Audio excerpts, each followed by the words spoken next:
কি রে, প্রেমে পড়ে যাবি তো? পড়ে তো গেছি। তাহলে এক কাজ কর, তুই ওকে তোর মনের কথা বলে দে। সাইমন, এটা তোমার জন্য। I love you. Sorry Lamha, তোমার প্রপোজালটা অ্যাকসেপ্ট করতে পারছি।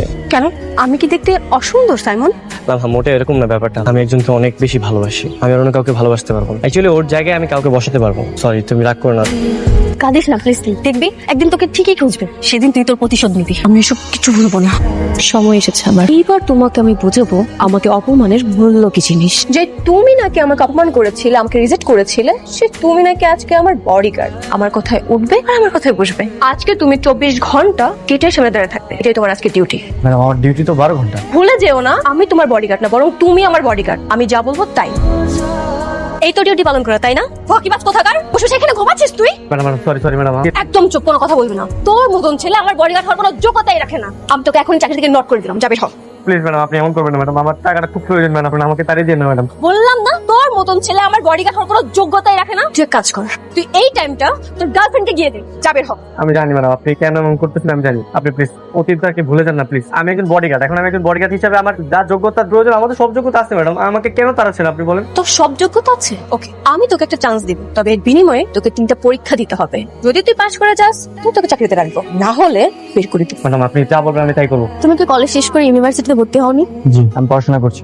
তাহলে এই চাকরি? আমার মায়ের চিকিৎসার জন্য। Hello madam. কার কাছ থেকে পারমিশন নিয়ে তুমি বাড়িতে গিয়েছো? ম্যাডাম আজকে তো আপনার বাবা বাসায় আছে। একদম চুপ, তুমি আমার সাথে এক্সট্রা কোনো কথাই বলবে না। বাবা বাসায়, তাতে কি হয়েছে? তোমাকে আজকেও 24 ঘন্টা ডিউটি করতে হবে, মনে রেখো। আমি তোমার মালিক আর তুমি আমার টাকায় কেনা গোলাম। তোমাকে আমি 10 মিনিট টাইম দিলাম, এর মধ্যে তুমি যদি না আসো, তোমার চাকরি আমি নট করে ফেলবো। সাইমন, তুমি এভাবে দৌড়ে আসছো কেন? ম্যাডাম ডেকেছিলেন। লামহা, তুমি এত রাতে সাইমনকে ডেকেছো কেন? বাবা, ও আমার বডিগার্ড। আমার যখন ইচ্ছা হবে তখন আমি ওকে ডাকবো। কেন? এত কিছু আমি তোমাকে এক্সপ্লেন করতে পারবো না। তুমি ওকে বলো নিচে যে এখন গেট পাহারা দিতে। স্যার আপনি চিন্তা করবেন না, ম্যাডাম যা বলবেন আমি করবো। সে বরং ঘুমাতে যান। এই মুহূর্তে তোমার শাস্তি প্লাস 3য় নাম্বার পরীক্ষা হচ্ছে। তোমার 2 হাতে 3টা করে ইট নিয়ে তুমি সারা রাত গেটের সামনে দাঁড়িয়ে থাকবে। যতক্ষণ পর্যন্ত আমি রাখতে না বলবো, তুমি রাখতে পারবে না। Okay ma'am. দেখ এবার কেমন লাগে। কিসের তো টাকার প্রয়োজন তোমার? তোমাকে আমি বারবার অপমান করছি আর তুমি মুখ বুঝে সব কষ্ট সহ্য করে নিচ্ছ। বলো, টাকা দিয়ে কি করবে তুমি? তুমি তো ব্রিলিয়েন্ট স্টুডেন্ট ছিলে, সবসময় কলেজের মধ্যে ফার্স্ট হতে। এখন তো তুমি সামান্য বডিগার্ডের চাকরি নিয়েছো। বলো, টাকা দিয়ে কি করবে তুমি? আমার মা অনেকদিন সব অসুস্থ ম্যাডাম। ডাক্তার বলেছে চিকিৎসার জন্য 5 লাখ টাকা লাগবে, কিন্তু তার জন্য এই কাজটা করতেছি। আপনার বাবা বলেছে চিকিৎসা সব টাকা উনি দেবে, এই কারণে মুখ বন্ধ করে কষ্ট সহ্য করছি।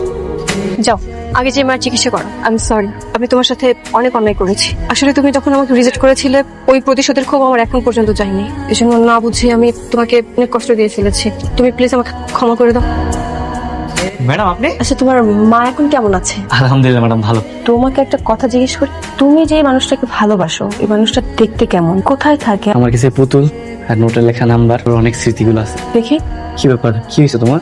চলো আমার সাথে। চলো না সাইমন, তুমি ওই নাম্বারে কল দাও তো। জাস্ট লাস্টে 9 এর জায়গায় 7 বসিয়ে দিবে। কেন?